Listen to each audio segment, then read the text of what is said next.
Unseasonal snowfall and the heavy rains across the Jammu and Kashmir has not only made the flood situation in different parts of the Kashmir Valley, but also has damaged lot of property, including these boats in river Jhelum all across the Kashmir.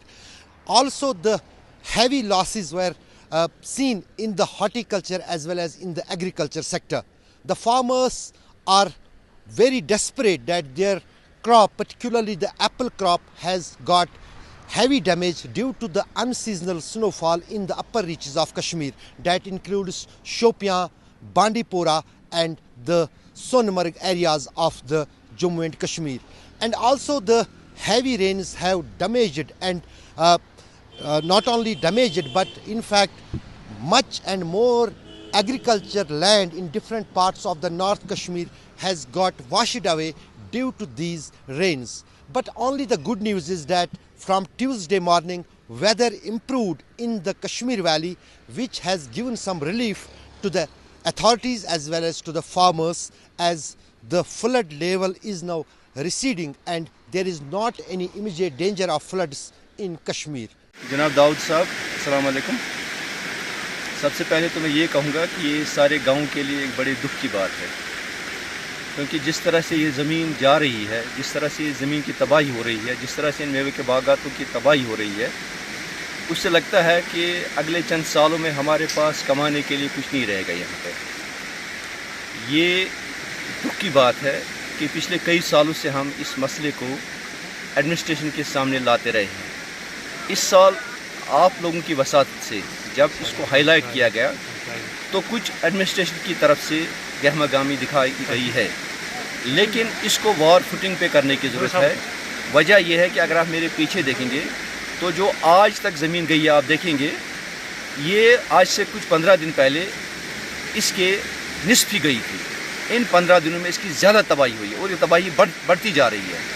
अगर खुदा न खास्ता इसके लिए कोई ज़रूरी इक़दाम नहीं लिए गए तो यकीन जानिए ये बागात नहीं बचेंगे और साथ ही गाँव का भी अल्लाह हाफ़िज़ है।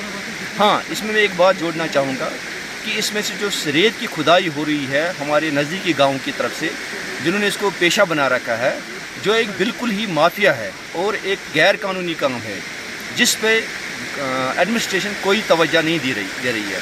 हम division commissioner Kashmir, deputy commissioner Baramulla और दीगर ज़ोमाई सोपोर जो एडमिनिस्ट्रेशन के हैं, उनसे गुजारिश करते हैं कि उसकी तरफ तवज्जो दी जाए ताकि आगे से ये मुश्किलात और तबाहियाँ न हों। तो क्या हुआ ये? जी, पिछले कई सालों से 2016-17 से ये जो सिस्टम, ये जो आप देख रहे हो इधर, ये प्रॉब्लम्स 2017 से चालू हो गया है ये सब चीज़ें।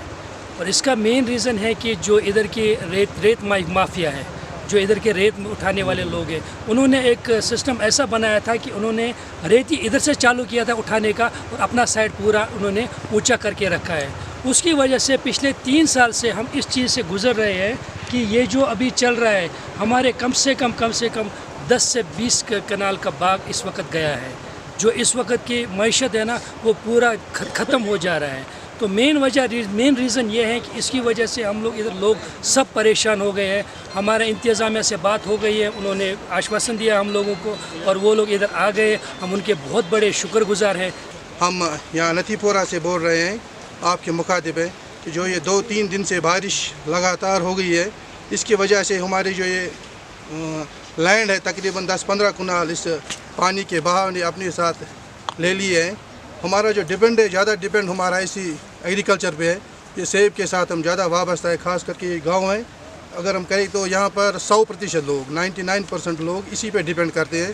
तो इस वजह से हम आपके ज़रिए आगे जो हमारे एडमिनिस्ट्रेशन है, आगे जो हमारे LG साहब हैं, उन तक ये पैगाम पहुँचाना चाहते हैं कि मेहरबानी करके हमारे जो ये मसाइल हैं यहाँ पर आ जाए, इसका मुआयना करके, ताकि हमें कुछ हलब की ज़रूरत है ताकि हमारा जो रोज़गार है वो बना रहे। Ashraf Ani, for India Today in Srinagar.